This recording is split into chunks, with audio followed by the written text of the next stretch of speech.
All right, so welcome to Cardboard Conversations, and with us today we have Rudeasaurus from Archives of the Realm. And this is our podcast version of our YouTube channel, so you can always listen to this longer format video, and you can just go to our podcast section of the YouTube page, and there you can find all the conversations we've done so far. Welcome, Rudeasaurus, and would you like to introduce yourself to the listeners and viewers out there? Sure. I'm Rudeasaurus. Folks call me Rude, and I am a huge fan of sorcery. I also have a channel of my own, Archives of the Realm, where I focus a lot on sorcery coverage, going to events, talking about my thoughts about the game, and just really having a fun time connecting with the community. So I'm so thrilled to be here with you guys today to join Cardboard Conversations. We've had a chance to kind of get to know each other offline, playing games on Tabletop Sim or just connecting through the Discords and chatting. So it's just great to be here having this discussion with you today. Our pleasure to have you. Yes, absolutely. And also a little commercial on your part, because we know that next week you're going to have a sorcery card spoiler.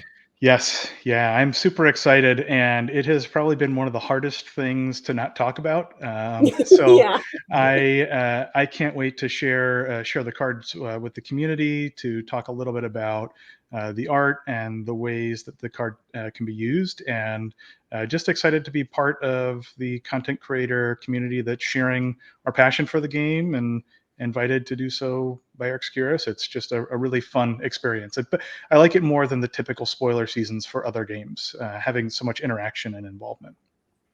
Yeah, and it's been super cool to see. I mean, just everybody showing up at each other's videos in the Mm-hmm. comment section, Jay's writing, and everybody just like being super excited to Yeah. participate in it. I think it's really cool that we get to see a lot of different styles of videos as well. There Mm-hmm. were three last week, and everyone was just like super different and unique Yeah. and just really went well with the theme and the usual videos of the challenge. So I'm very excited to see yours. Well, thank you so much. I hope to excite everyone as much as I'm excited about it, and I think it'll be a really fun experience. So make sure to take a view. It'll be on Wednesday of next week, and hopefully it's something that the community enjoys. Yes, and we will be sure to link the description, the link to Rude's challenge, so don't miss out on it and go just subscribe immediately so you get a notification for when the video is actually just coming up. Awesome. So Thank you so Rude, we much. have like 1,000 things that we would love to talk about today, but I think one of the things that you've become known for in the community is that you have traveled to so many sorcery events, like a Hmm. gazillion events. Yeah. So can you maybe just like speak a bit to that, and what was your first event, and why did you actually decide to go to the first one? Because it's fun and you know that after a while, but why Hmm. why did you go to the first one? Yeah, so I found out about Sorcery shortly after Alpha release, so I wasn't able to get in on the Kickstarter. And I really fell in love with playing the game on Tabletop Simulator. And I am a big fan of just card games in general. As you can see behind me, board games too. And I love the interactive component of, like, you're interacting with someone else and kind of learning more about them and having fun over the shared experience. And shortly after Alpha released, and I started playing Tabletop Sim, I said, I need to play this game. Like, I haven't played a card game in person or really at all for probably about 10 years at that point, to be honest. Oh, And I really missed out on having that connection to a community, to a game store, to making friends, and decided that Sorcery was the game that would take me back to that. So I actually met a community member through the Discords that was local to me, and he and oh, I cool. played. Yeah. So Loki, big shout out to you. You were my first sorcery game. You stopped me with your sharks, and I was playing my pre-con decks. But regardless of the outcomes, it was just so much fun to be in person, to be at a game store, to be hanging out with someone else. And after a few weeks of hanging out with him, I thought, I really want to try to do this on a bigger scale because I just enjoyed it so much. So the first official sorcery event that I attended was actually on the day of beta release. So we had a local Oh, game store near us. Loki actually went with me, and there were probably about 8 or 10 people that showed up for this beta release event, and it was phenomenal. We played a sealed tournament. A lot of folks had been just jumping in for the first time, and the store had done a great job supporting it. And it was actually about a 50-mile drive for me each way. So I was driving 2 hours just to get to the event. And they, and they That's started to impressive. do weekly events. So I was driving 2 hours each week, for several months after that, just because it was so much fun. I wasn't getting home until about midnight most nights. Wow. And luckily it was at the end of the week, so it really didn't impact me too much. But after probably about a month or two of playing the local events, I thought, now I want to see even more of this. And I decided to start traveling for events. So when I was younger, I really loved playing Magic. I started in about like 94-ish, 95. And over the years, I had gone to a couple of big pre-release events and had really played a lot in the community. And it was just so much fun for me. And as I had gotten older and the community had kind of changed, I just lost that like fun feel. It was more just about the competition and like building decks that would just kind of grind. And, sometimes people wouldn't even say hi when you sat down next to them. It was just all about, let's see who's going to win this match. And that really pushed me away from playing competitive card games because for me, as I'd mentioned, like the big thing that excited me was just being with the community. So once I started to feel like the sorcery community was really at that same place that I wanted to be, I thought, let's go all in, like, let's do it. And it was mostly just because I really enjoyed it. So after playing for a few months locally and commuting back and forth to the game store I'd mentioned, I decided to do something a little bit bigger in terms of distance, and ended up driving 300 miles down to a neighboring state. And it was for a 4-person event. So for those that, four-person event. It was at a local game store in Ohio. And I actually have a video that outlined that experience, but that was my first like travel event. And while I was there, I actually met Bruce, Golden Eagle, for those of you who may watch his channel. Yeah. And that was the first place we connected. And I thought, wow, like the community down here is awesome. The community up by me is awesome. Like I need to do more. So then I had heard about the Courtesan Cup and the qualifiers happening for that. And I decided to drive to West Virginia.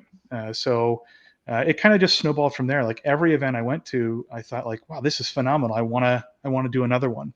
And every single event, the community was fantastic. The games were fun. And I was starting to see more people pop up at, events. So, for instance, after that, I ended up going to Florida for an event. And there I actually met up with my best friend from grade school. And he was the one that introduced me to sorcery. And, we hung out. It was his first event. Then I met actually Josh from the Gamblers Club was down there. And it just was so cool. I met a couple of other folks like Nate and Noah from West Virginia. They were there. Met some new folks, Preston, who is now kind of located regionally, and he's come to a couple of our events up here in Michigan. So it was just so neat, and it just kind of kept going. And when Chase reached out to me a few months ago and asked me to film the video, like the event video with them. Yeah. And he had said that I had been to more events than anyone in the world. I was like, holy crap, are you serious? Like I was just, they actually flagged my account on the events webpage because they thought I was like contacting stores and just having them check me in, but wasn't actually going. But then they started to see my videos pop up and had realized that I was actually traveling to all these. So the more recent ones being the Courtesan Cup, which was phenomenal to qualify for the cup and getting fourth place down in Florida and qualifying for that, and then being able to go compete in the cup itself, working with Ron and talking more about how we can get the word out to the community, meeting folks like Pete, who ran the Midland Mayhem event down in Illinois right next to St. Louis, and seeing him at a number of events. Pete's traveled to a phenomenal number of events as well, like most of the big ones. And seeing folks regionally and locally, like my local crews, traveling to Gen Con and Courtesan Cup and some of the other qualifiers as well. So it really just kind of turned into something that I never expected. When I first started playing, it was just like, yeah, this is a really fun game. I like it. It's cool. The art's phenomenal. The gameplay is unique. It's really deep. And then I realized how wonderful the community is, and being able to see all those folks at all the different events, and to see the shared enthusiasm and excitement, and just everyone having a good time. Like, I really haven't had a negative experience at any of the events I've been to, and at this point, I've probably been to, gosh, I stopped counting. Actually, it was hard to keep track, but 30 or 40 events, if not more. And tens of thousands of miles driving, similarly flying, and I would do more if I could. Going to be out in Vegas for the Vegas release event. I was really going to try to get out to Spiel as well, but like balancing time constraints and everything else, it was tough. But so that's kind of the path I took and where I'm at now, and I don't foresee myself stopping anytime in the near future. It's just been such a pleasure. That's so cool. Yeah. Going from, trying out a game in a local game store to being the most experienced tournament participant in the world. That's very cool. Yeah, when he had you shared got flagged for it. I mean, that really says something. And like, I'm sure the team was like, what's going on here? And just like watching your videos and realizing that you are physically at all these events. That's amazing. Yeah, and the cool thing too is seeing that there's other folks out there. Like I'd mentioned, Pete travels to an incredible number of events.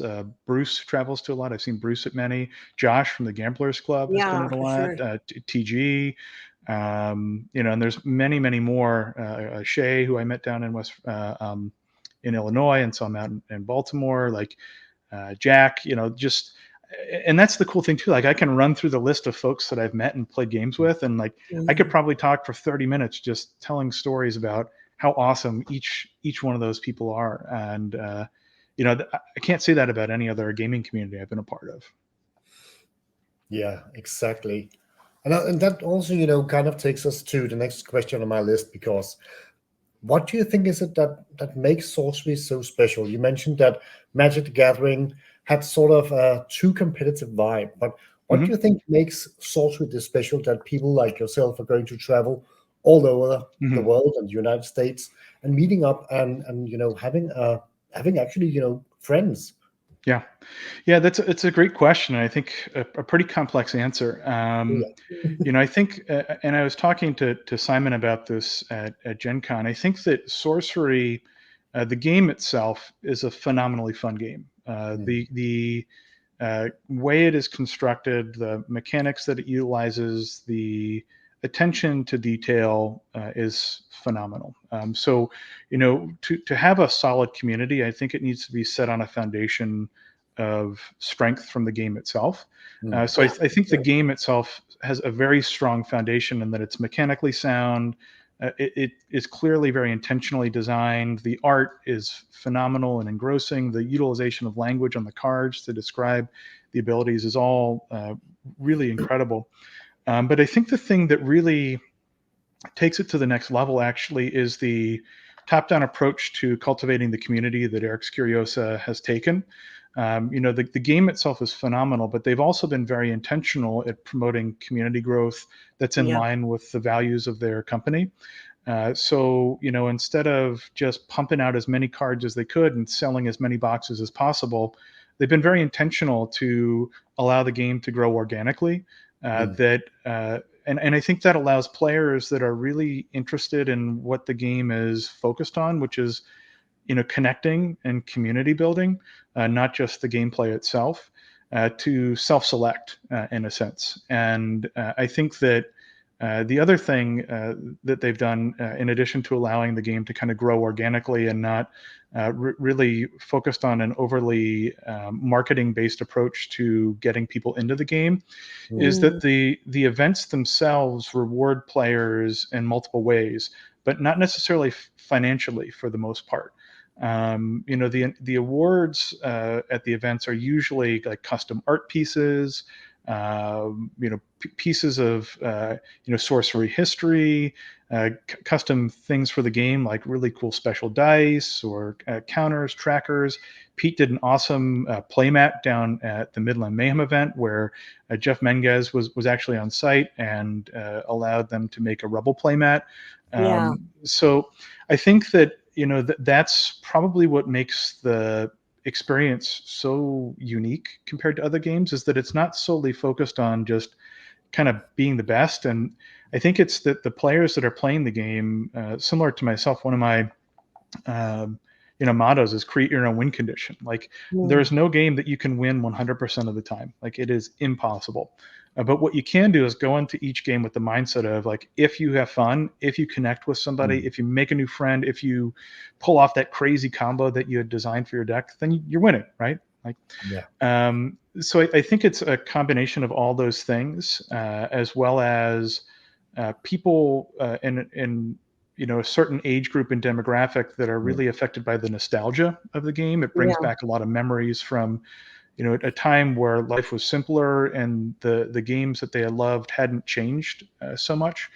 And from what I understand about the design process and development of Sorcery, that was a really intentional component of it. So I think it's all those things combined, but really with the solid foundation of a good game. Because if the game wasn't good and it wasn't fun, then I don't think that the community would be nearly as large or strong and the game wouldn't be succeeding. But to have a fun game that's really engrossing, tactically rich and deep, and also a community that is just phenomenal on top of that. Sorry for the Arthurian Legends related pun, but that's the holy grail, right? That's what I think a lot of us are looking for in a game, especially the demographic that the sorcery team I think is focusing on. For sure. I mean, to stay within the whole pun of Arthurian Legends, I think there are a lot of knights around the table. I definitely think that you're one of them. We heard, and I don't think Chase will mind me sharing this, but we were talking back and forth over Discord messages at Gen Con, and he just said that like a lot of the success was definitely also due to all of the people supporting the team and really making sure that the Learn to Play events were great. And that was like a major thing, that the game was super fun. That's what everybody was like coming back and saying, but also that the people were super nice and engaging and just really, super passionate about the game. And I think that like everybody who goes to these events and just really wants to play and have fun is a part of creating that community that makes it so much fun to play this game.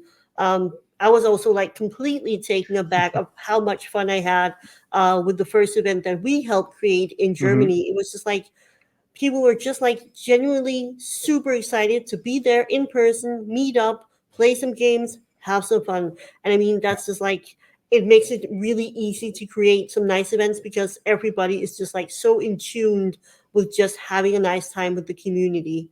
So but also like big props to you going to all of the events and like participating in different ways. And one of the ways that you participated at Gen Con was that you were helping out the sorcery team for some of these events as well. Could you speak a little bit about what the Gen Con experience was like? Yeah, it was phenomenal. It was my first Gen Con ever. I actually had never attended prior to this year. And for me, I wanted to do as much as I could to support the team and the community, but also just to have fun with other individuals that are just as passionate about the game and the community experience as I am. So I had a chance to serve as a judge for some of the drafts. I did volunteer for both the judging for draft events as well as running some learn to plays. And I think I did about 6-ish to 8 hours per day Wow, of doing that's that. Yeah. intense. Yeah, so I was there at the sorcery play area probably for like 12 to 16 hours most days, and if I wasn't like officially assisting, kind of just hanging out and answering questions on the fly, getting games in when you can, and the volunteer community that surrounded the game was like an all-star list of just like the best folks that you would ever meet. And it's funny because so many of us had like met before on Discord, but Yeah, didn't really know each other in person. And most of us were just introducing ourselves based on our Discord handles. I'm like, oh my gosh, are you serious, man? It's like you kind of get to connect with folks on a deeper level in person, and to see the level of camaraderie, the folks stepping up and just really giving it their all, sharing their passion for the game. It was phenomenal. But even just the community building behavior. For instance, one day Savage Knuckler came in and he just brought coffee, like extra coffees for people, and just had it sitting out on a oh, table. And he's like, have this, and bags of food, and people just doing really kind things for one another. And just it was just such a cool experience. yeah, Then I think the other thing too is seeing the level of interest in the game at the booth. So out of the play area, so Sorcery actually had two separate sections. They had the play area, which was actually quite massive. There are probably over 100 seats. We have to confirm with Ira, but they had enough to run 64-player tournaments and drafts, as well as I think 16-ish or more learn to play events simultaneously. okay, And so that that was was big. it was huge. Yeah, it was huge. And those tables were pretty much full from the moment the event started all the way until the end. Um, and that was actually in the football stadium, on the field in the football stadium, which was really, really cool. The official sorcery booth was in the exhibitor hall, and that's where they had a lot of the reveals and spoilers and other pieces of new content to share about the game. And Chase, Simon, and Drew staffed that one, and then Melissa was there signing prints and cards when she arrived for I think it was the Friday and Saturday events. Yeah, And to see the line of people actually the day the exhibitor hall opened. I did get coverage for all of Gen Con, and I'm really trying to be very mindful about putting the video together, like to really show individuals like what the experience was like for me, especially as a first-time Gen Con attendee. yeah, You guys will be able to see that in the video, but the line at the booth when the door opened was easily over 100 people long, and it stayed that way probably for 20 or 30 minutes. Like even with them, like getting through people, handing out the promos and talking to folks, it wrapped around the back wall like 100+ feet down the wall itself of just people lining up to see more about Arthurian Legends. And that was every time I went to the booth throughout the day to like help bring stuff back and forth to the field or to check in, there were always people there. There wasn't a single time that I had showed up that there wasn't somebody talking to one of the team members about the game itself. So for me, it was just a really heartening experience to see that level of response from the community and the level of interest and excitement. And I can only imagine that it was a really humbling and exciting thing for the sorcery team to yeah, see for that level of engagement too. That sounds absolutely wild. Yeah. Oh, it was so cool. Yeah. It was Is so that cool. normal? Is that normal for a new game like Sorcery to draw in such a big crowd and have such interest and attention? I don't know. I would tend to think probably not, to be honest. For because this was also the first year they've had a Gen Con booth as well, from what I understand. I think last year I wasn't able to attend, but I believe they only had the play yeah, area. Um, so I would probably think not. Like I walked around the entire exhibitor hall the morning that it opened, and there were really only like one or two other booths that I had seen that had that level of line and engagement.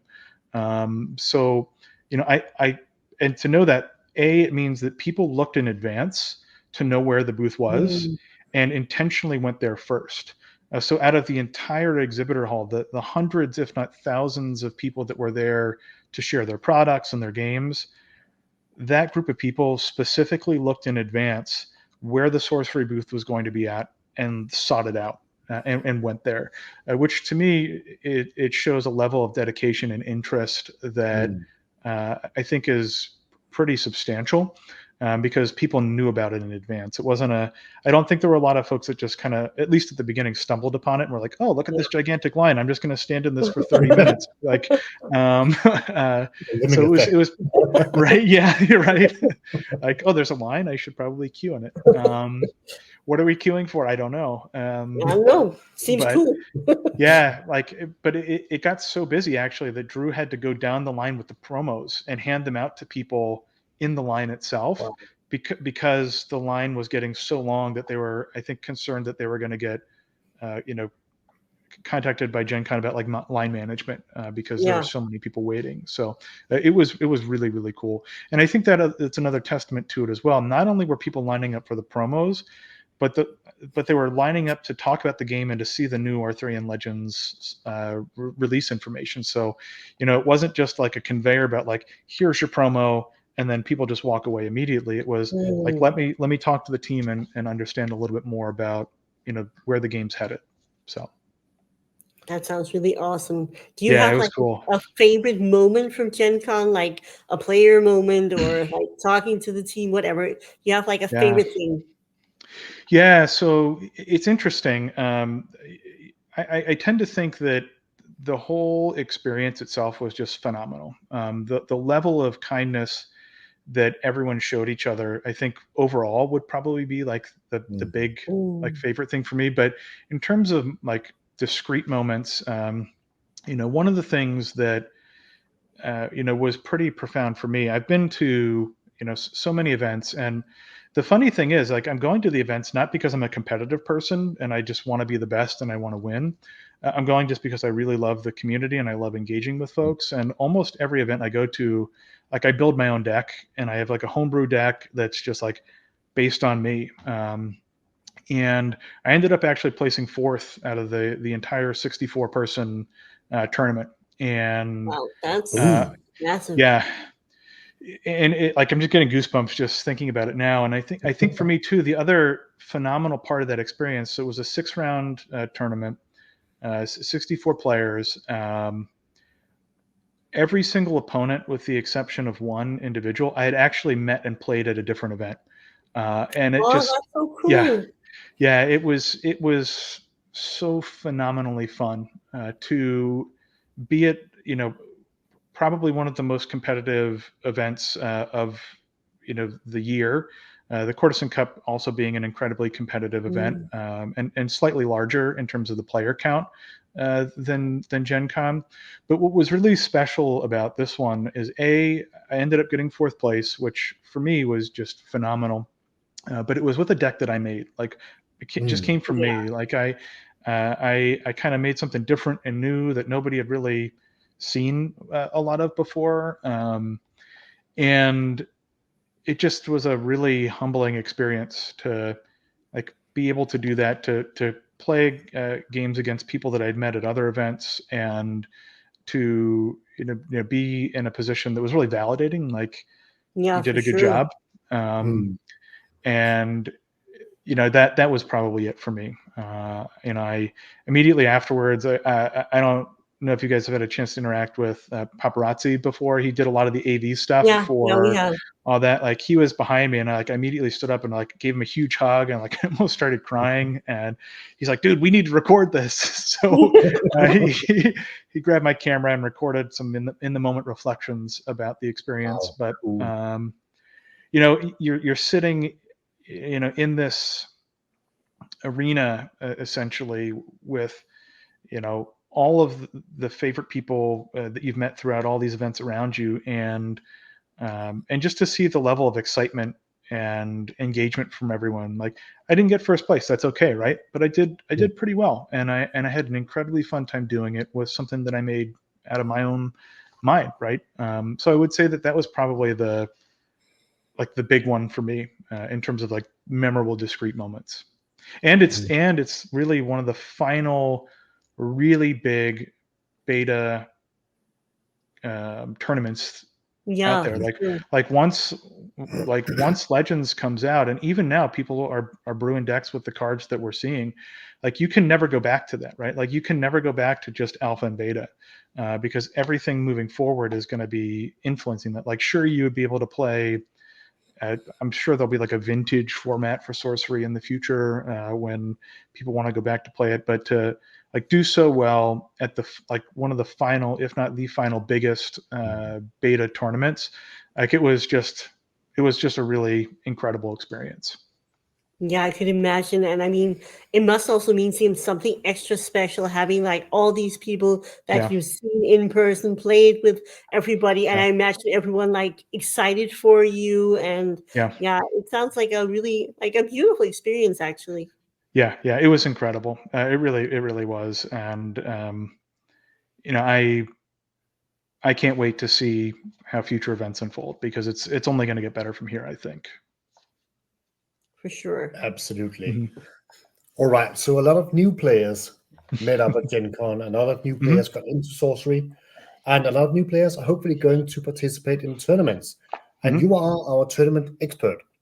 So as a new player, wanting to go to a tournament, what should they be thinking of? What should they be mindful of? What should they bring? And are there some, unwritten rules that one should know before actually going in the door? Yeah, that's a great question. I think the biggest thing for folks to really realize is that I think especially if you're newer to events and you haven't been to one before, they can be a little intimidating to think about attending, especially some of the larger events like Courtesan Cup or the Spring Social, where the Courtesan Cup was held, with Gen Con, Sorcery Con out in Vegas. But I think that the thing that has really been helpful for me is that everyone's there to have fun. The community experience isn't really one where you're going to see like that cutthroat competitive nature. You will see really high performing decks and players that are really solid, but they're there to have an awesome experience with you. So, even if you're going up against someone who's really like seasoned player and you're relatively new, the culture of Sorcery is one where there's more of a collaborative approach to gameplay. So for instance, what that might look like is, you put down a site and you're at the end of your turn, you're thinking like, maybe actually I should have put that over there. Like, I don't really want it right here. Or you put a minion down and you wish it were somewhere else.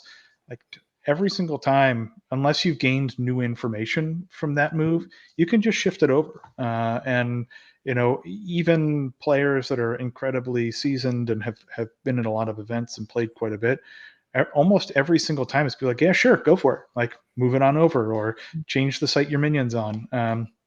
And as a judge for that events as well, that's really at the top of your mind. Like, can you help the players resolve the issue themselves within the constraints of the rules, and B, if not, let's like come to a resolution that everyone agrees upon. And really for the most part, it's an incredibly collaborative community. So it's the least like stressful thing I've ever taken part in. Now, the first few times I went, like I was really nervous. I'm like drawing my cards, my hands are shaking. The pressure's on. But as you kind of go to more and you get to know the community, it really is no pressure. Like it's just there to have fun. In terms of what to do to prepare, almost every tournament will have its own specific set of rules. So, like whether it's more of a casual meetup, which would probably be where I would suggest folks start, like go onto the official event finder webpage and plug in, your zip code or your country where you're at and see what events are happening around you and see if you can go to a casual meetup and just kind of, meet with people in the community with zero stress. You'll get desk points for it, which is also a really positive thing. Desk points, for those who may not be familiar with it, are kind of the token economy that Sorcery has put together. But I think of it more as like a player appreciation type of process, and that it's, we appreciate you guys playing the game. Here are some really cool promos that you can get from supporting the product. It's nothing game breaking. There's no pay to win stuff. It's just like really cool things you can get, like a sweatshirt or a playmat or a special, alternate art version of a card. And really seeing if you can attend some of those casual meetups and just get more familiar and comfortable with the game. I think for me, as I started to travel more, obviously I carry a lot of my camera equipment with me, but I have like a tournament kit that I've made, which is something that I bring to most events, that has my cards, my deck boxes, some sleeves for each of the types of cards, so extra sleeves for my sites as well as my deck spellbook. I have a single player and a 2-player playmat that I typically bring with me. I actually, one of the really cool things about sorcery, and you'll see at community events, like a lot of people like track their life and stuff in notebooks. So I have a notebook that actually has every single game I've played in it and tracking life. Oh, cool. And I kind of follow that, and like I'll write little things about the games, like who I played it against and where I'm at, and like really trying to remember the experience. So bring like a notebook and a pencil, or if you're more of a digital person, you can have your cell phone or like a spin down life counter, and really just like a positive, fun attitude.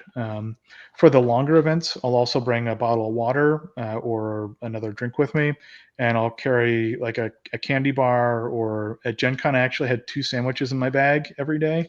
And I had a candy bar, granola bar, like anything you could need, because those long days, and especially sorcery being such a technically complex game with a lot of the spatial components to it, you think so much, and your brain just like at the end of like 8 hours of playing, your like mind is melting. So having like a candy bar or a little sandwich that you can eat in between matches to help perk you up was really helpful too.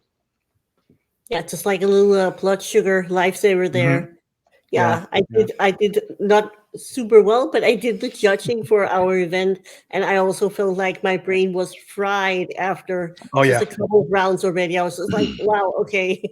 Yeah, it's you don't realize it, but the game, it takes so much energy. Yeah, for sure. It really takes a lot of energy, especially if they're going to do a cut to top 8. You'll Yeah. play your 5 to 7 rounds, and then you've got another, potentially 3 or 4 after that, depending on how well you do. So it can be really taxing. Yeah, for Definitely. sure. So, I mean, now that you've been to all of the events, you've been some really big events and some more casual events. Are you ever like thinking, now I have some experience, maybe I want to try my hand at arranging an event? Have you ever thought about that? Because I mean, it does presumably make it easier to see what people have done and what worked really well, what didn't work well. Have you ever thought about arranging your own event? Yeah. So it's funny that you asked that. So I have. I thought about it more in terms of being a collaborator Yeah. and helping folks to do that. So uh, James, who goes by Jams, I think, on the Discord, he organized one of the qualifiers in Chicago, and we've been talking with our local group here, Kyle, who goes by Raz Al Ghul, some of the folks from Indiana, and some of the folks from down in Ohio, and have been talking about trying to do like a Midwestern regional sorcery event, where we try to kind of focus on community building in our specific region of the U.S. So we're actually currently in the stages of starting to discuss what that might look like, when the timing might be good, and what type of event we really want to try to do. Locally, Kyle Raz Al Ghul actually just hosted a Michigan regional event last week for us, where we drew folks from all over the state and had a pretty awesome turnout for a weeknight. I think we had 12 folks that came out. Wow, that's cool. For a Thursday night. So some folks drove, like, I think Preston, who goes by Capper on the Discord, drove like 3.5 hours, I think, for that one. Wow. Yeah, on a weeknight. Yeah. And a couple of folks came out from Kalamazoo, Josh, Jordan, and Donnie, and TJ, who I had a chance to meet at some events there. And it's funny, that story I actually found out about because of Josh from the Gamblers Club, and he told me about the Odyssey Games store out in Kalamazoo. So I think we're really trying to think about starting to do something regionally focused and collaborating with some of the other community members we've met at other events. And I do think that having so much experience at different events will be helpful to For sure. organize and bring it together in a way that's just fun for everyone. Cool. So what would you say, like, with that in mind, what are like the key things that should be at a sorcery event? What would you really want to see at a great sorcery event? So there's, I think, a spectrum of different types of events, but really what we should do first, if you're planning an event, is thinking about what type of event you want it to be. Do you want it to be ultra competitive and really big? If so, you're probably going to need 2 days. We're seeing a lot of games or events that are played that are having both constructed as well as sealed components to it as well. Yeah. So thinking about, do we want to take an approach that looks at the ability to make a deck out of cards that you just drew, or to draft, or do you want it to be like solely constructed? So I think really sitting down and thinking, what type of event do we want this to be? If you want it to be both, you can have an awesome event like Pete organized down at the Midland Mayhem event, which had a constructed and a sealed component, and he ran drafts. Like, it was really, really cool. So I think starting with that, then I think also really trying to consider, what size do you want it to be? Because size is really going to determine where you're going to hold it. For instance, Ron and the social club team held a massive event. It I think was the largest sorcery specific event that's been held Yeah. at the Courtesan Cup and Spring Social, and he actually rented multiple rooms at a phenomenal hotel. For folks who hadn't seen it, I did make a video covering the event itself, but he needed like a room that could have over 100 people, plus a social play area, plus an artist and vendor area, plus a Q&A panel discussion area. So thinking, do you want it to be just gameplay? Do you want it to have more of a social component? Do you want it to have both? And what type of space would I need for that? If you're solely thinking about just doing gameplay, you could probably host it at a game store. But if you want to do something bigger, you might need a space that has a little more room to do some of those other things. With size, I think the other thing is really thinking about, how do I want to frame this? Is it going to be an ultra competitive event that has individuals competing for really big prizes? Again, Courtesan Cup being one of those, where they had multiple custom art pieces that were made. And a lot of those were also donated by the community too, which is another phenomenal thing. Even at our most recent event that I mentioned last week, the constructed tournament that we had for Michigan, our community members actually donated prizing. So Preston donated a Men of Lang signed print from Drew Tucker.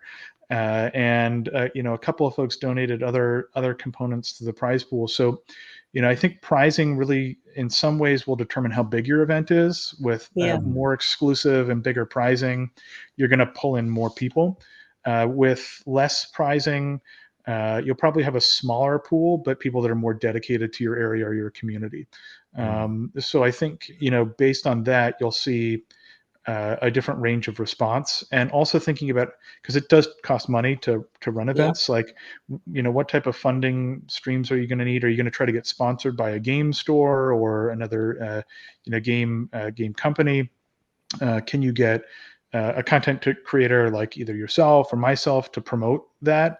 Because I think marketing is probably one of the most important things as well. You can have the best event in the world, but if you don't promote it and market it, people won't know about it, and they may not attend.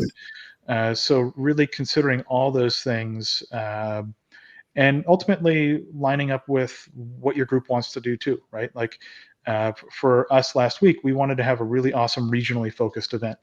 So we focused on trying to build up a regional group of folks that are interested in competing for a relatively low stakes tournament, but are all motivated to come out to build the community. So like starting, where you're comfortable with, and then kind of growing from there. I think that makes super sense, Yeah. and also that there's room to do so many different kinds Yeah. of events. I mean, definitely like focusing either on the competitive or the more social aspects, or trying to combine them by doing like a little bit of both. But I think that's great because the more events and the more kind of events we can host, there's something for everyone. Yeah, I totally agree. And when you're thinking about that as well, beta was relatively limited and very hard to get a hold of in some places. Mm, So constructed events may be a little harder to run. Sealed events might be easier to get new players in. So maybe yeah, you've got a constructed event for the folks that have been able to get into the game. You can run some learn to plays or stagger some drafts or other things in between. So having that in mind, I think can be really cool. And when you do that, you can also expose folks that are just getting into the game to see more of the higher level competitive gameplay and really see how like collaborative it is, so it can make it less yeah, scary. So at the Courtesan Cup, for instance, Ron really did an incredible job, and his team, combining the social component of the events with the competitive. And you could see any number of folks wandering up from the more socially oriented areas to just observe some of the higher level gameplay, and really see how like fun it actually was to have folks up there, competing at this high level, but still having a blast with each other. I remember somebody asked me, this was when the finals were going on for the Courtesan Cup. There were, two people playing in one game, and I think it was the top four. And somebody had like mentioned like, well, they're like laughing over there. Like, did they finish their game up? They're like, no, that's still their main game. But even though it was top four, like they were laughing and having a fun time and like going yeah. back and forth. It wasn't like this stoic, like, I'm going to beat you. I need to be number one. I need that painting. It really was more of like a fun experience. And they actually had thought that they had finished their game because they were having so much fun playing it. They didn't realize they were still in the finals. So. Really? Yeah. I think that's pretty rare for such the last couple of matches Hmm. that are really important. That Yeah. says a lot. Yeah, it really Yeah, I does. think it speaks to just the type of community we have, right? That's the type of feeling that we want to foster. Yeah, for And sure. the to kind of go into that as well, right? So Eric's Curiosa created the game, and the game is owned by them and a product of them. But I really think the community is owned by the players, right? Like Yeah, um, the, the the absolutely.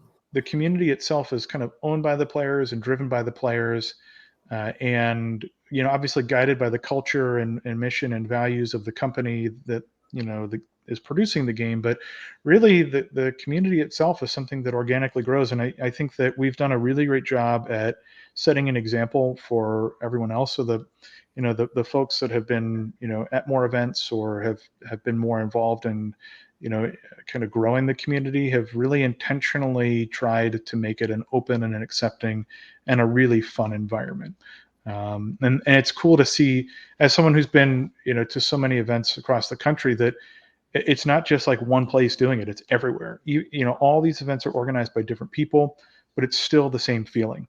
Mm. And I think that is one of the most interesting things for me that I can say, having traveled to many of the big events, but also even more of the small events, the tiny game store, self-run events that have like 4 people.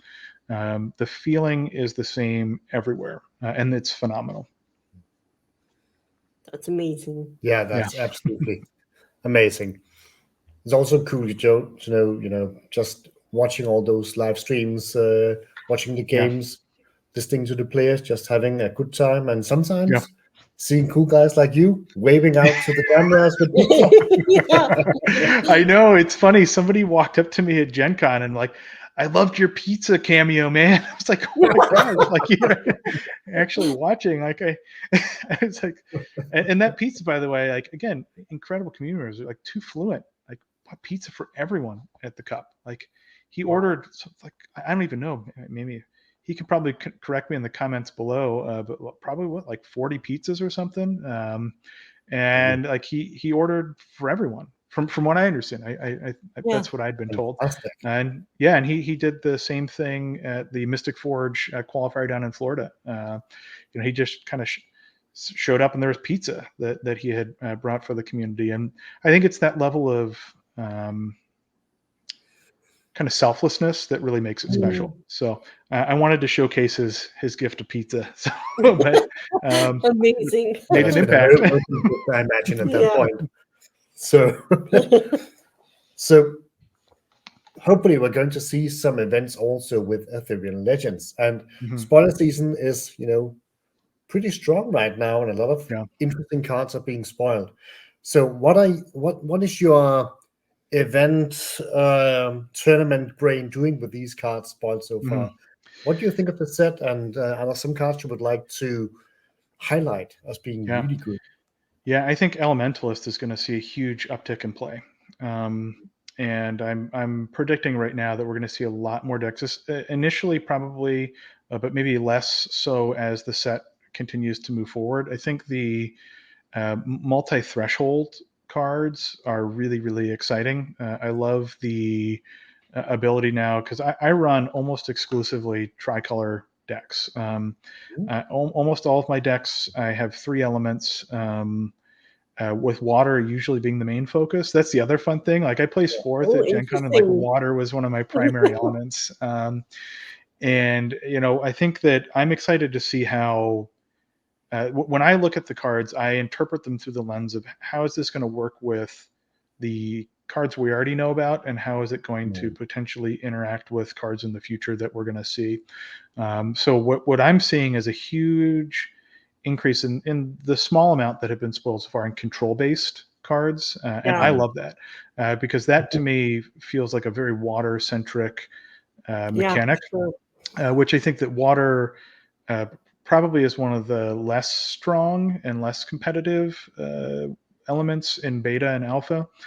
So when I'm looking at it, I get really excited because I think that this is really going to enhance my ability to play my favorite element. And in specific cards, as I'd mentioned, the Elementalist I think is going to have a high level of playability. Actually, there was a buyout yesterday on TCG Player for foil Elementalist, so I think other people are seeing that as well. Because previously most decks ran 2 elements, and you saw a really heavy emphasis on earth as well as like kind of supporting with fire and air. But now that we've got 4 elements, I've tried to build some 4 element decks, and it's really hard to get your threshold where you need it. The decks that I've built that are 4 elements prior to Arthurian Legends, and I do think that with some of the cards we've seen spoiled, there are going to be more sites that have more overlap in terms of threshold. Valley of Delight, super exciting. You can kind of pick which one you need. Tintignel, I'm not sure if I'm pronouncing that correctly, but I'm expecting we're going to see sites that kind of mirror those for the other color combinations. So I think that those will really enhance the ability to play multi-color decks, and I think that Eric's Curiosa probably really intentionally did that because they saw overrepresentation in some elements compared to others. And when you look at the big tournaments and the winners of most of those tournaments, a vast majority of them are earth focused, and have supporting colors. And there's really only been like 1 or 2 that weren't. The Elementalist deck, or not Elementalist, Enchantress deck that Zalem ran, comes to mind, as well as the deck that won the West Virginia qualifier that had the Spirit focus. But again, that was air predominantly. So I'm excited to see how those cards really expand the capability for multi-threshold decks or multi-element decks, and the focus on control for the cards that have been spoiled so far, I think are going to be really, really neat. And I think it's going to fundamentally change how the game is played, to be honest, with some of the mechanics that we're going to be seeing introduced. I think you're absolutely right. Do you have like a favorite card spoiled so far? either in terms of like mechanic or just like the art of it? Mm-hmm. So, I think that for me, the thing that I think about in terms of what am I going to use the most are probably the sites, Yeah. and I think Hamlet is probably my favorite so Yeah. far in terms of Yeah, utility. Reducing the casting cost of ordinary minions by one, that's huge, right? You pair that with a Philosopher's Stone, you're getting a two mana reduction, and it's not single use. Like you can drop multiple minions down on top of that. for sure. Um, I think the Keening Banshee, I'm very excited for that as well. I There's feel going to like be we have some, an overlap Oh here. yeah, Yeah. we're going to yeah, build the yeah. center. Yeah, right. Like the sacrifice mechanics with that, with things like the Moonclan werewolves, Yep. your foot soldier tokens. There's I currently I calculated that I have a deck that had been shared by Chase on the Spotlight the Night of the Living Dead deck, which is my attempt at making a kind of a graveyard or cemetery based deck with just beta and alpha cards. But in that deck, I have it so that I can actually get 2 minions out for 0 mana.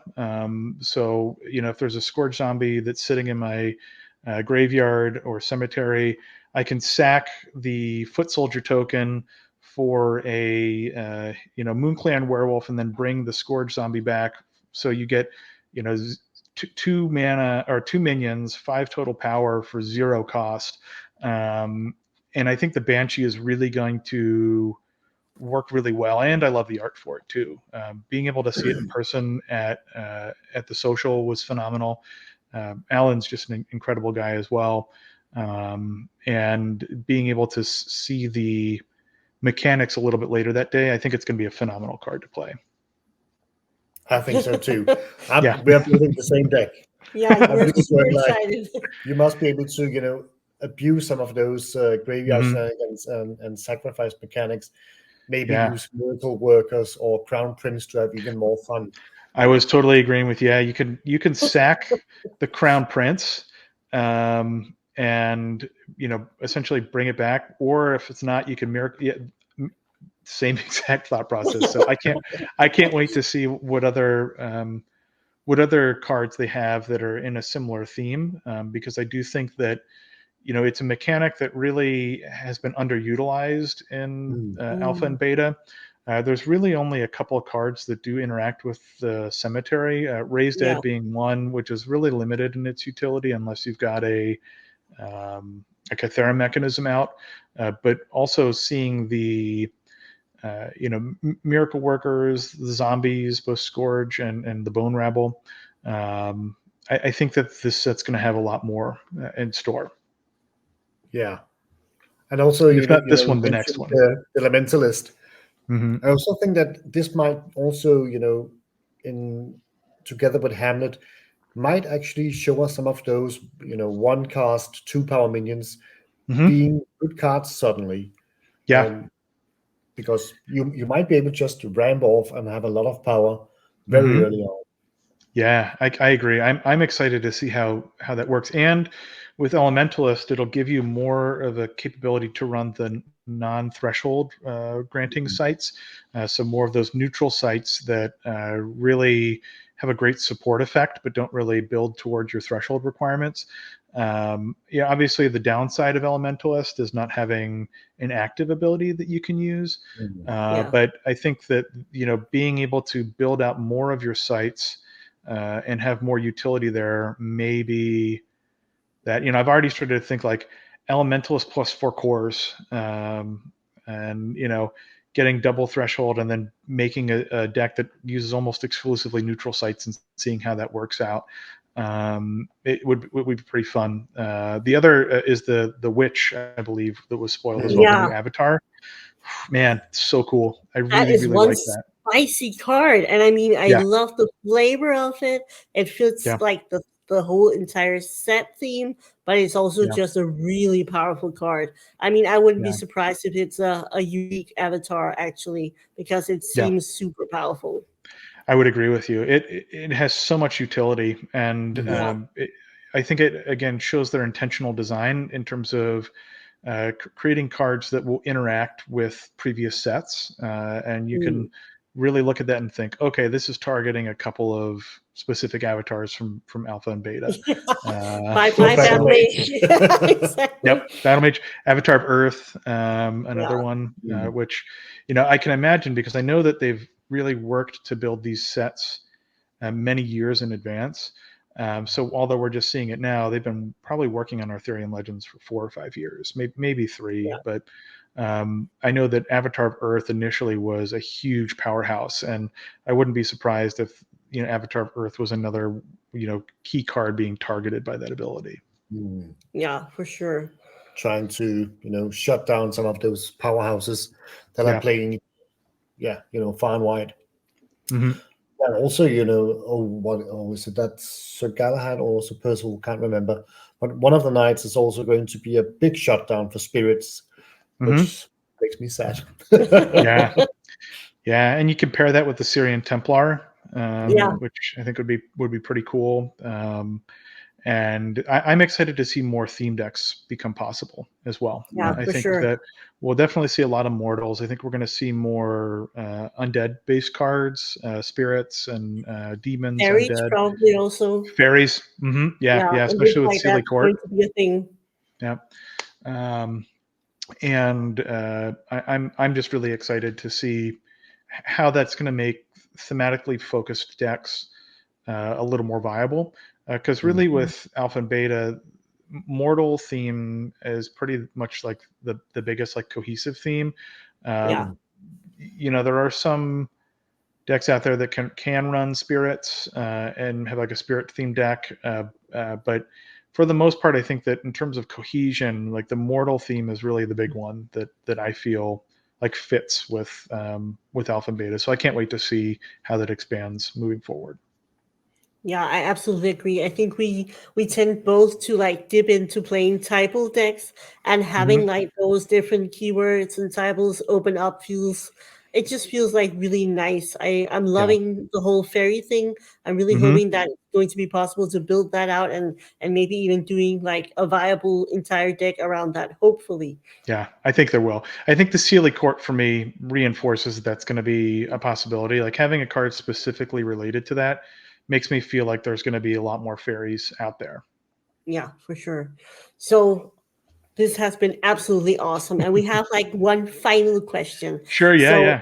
Yeah, Eric and the team, they come up to you and they say, Rude, man, this is your lucky day. We're going to do a set just for you. You can decide whatever you want it to be. What would the theme be of that set? Yeah, so that's a really great question. I think for me, one of the things that I really loved about Alpha and Beta is that the set itself or the sets themselves were familiar enough in terms of traditional fantasy tropes, I guess is probably the best word for it, but didn't have an overarching narrative and wasn't locked into, well, this is like the king of the realm and this is his name. So there's enough ambiguity so that you can craft your own story. I would love to see a set that takes that same open approach where it has thematically similar things, but allows the player to create their narrative. In terms of the setting, I think a darker setting would be pretty cool. Almost as we're talking more about the tribal themes. We've seen a couple things one vampire, a couple of undead and zombies, but I would love to see almost like a Transylvania style. That would be cool. Like theme where it's kind of darker with more mythology focused on the Eastern European mythos that doesn't have technology integrated into it. So we're not talking like magic guns and stuff, but but it'd be really cool to see something like that. Alternatively, and it's hard too because a lot of my memories are kind of influenced by the earlier Magic sets as well. Arabian Nights was so cool, and I loved the theme of that. I loved the kind of feeling that came along with that set. So that might be another neat thing, like more of a desert focused theme. But I think if I had my say, I would vote for a more kind of darker, like Eastern European fantasy mythology type of thing. I think that sounds epic. Yeah. I would be all in on that as well. Absolutely. I think that would be so cool. Yeah, so hopefully we'll see. Hopefully that's down the road. I know that they have like 4 or 5 sets that are already in production, and I've heard a lot of folks share interest, in a similar set for me, or a similar set that I just described. So hopefully we'll see something like that in the future, and I can't wait. I think that the world is open, and it's cool that they are taking an approach that incorporates the openness, but also having a theme set like Arthurian Legends. So there's that ability to draw on existing mythology and to kind of craft it in a way that fits their kind of perception of that, their artistic vision for that, and also allowing the community to create new stories with old characters, which is really, really neat. So I guess the other one I would possibly be interested in is like a high fantasy set. We haven't really seen any elves except for I think